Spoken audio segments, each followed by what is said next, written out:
তরকারি বসে গেছে আর হাফ সেদ্ধ হয়ে গেছে। দেখো আলু টালুগুলো দেখো সেদ্ধ হচ্ছে, আর একটু সেদ্ধ হবে। আর এটা কড়া শুদ্ধই রেখে দেবো, সকালবেলায় মেয়ে গরম করে একবার ঢেলে রাখবে। আর ডাল টাল কিচ্ছু করতে হবে না, এত রাত্রে নামিয়েছি।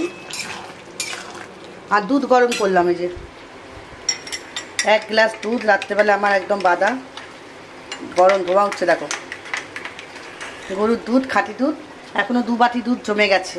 ভাবছি ওগুলোকে ছানা করে করে নেবো। কী বলে, মেয়ে ছিল না কদিন, ঘুরতে বেড়াতে গেছিলো, তো মেয়ের ভাগের দুধগুলো সব জমে গেছে।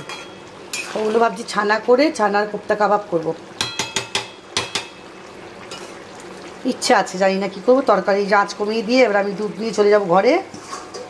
এটা বুটুর বুটুর করে এবার হতে থাকুক। লাস্টে এই যে একটুখানি ঘি আছে দিয়ে দেবো, সব কিছু দেওয়া হয়ে গেছে। আঁচটাকে একবারে কমিয়ে দিলাম, দিয়ে এবার দুধটাকে নিয়ে চলে যাব আমি ঘরে। গরম গরম দুধ, দুধ পিও, শক্তি হইও। তো চলো বন্ধুরা, আর রাত দেখাচ্ছি না, এখানে টাটা করছি। এখনও কুকুরদের বিস্কুট দেওয়া হয়নি, জানি না ওরা কী করছে।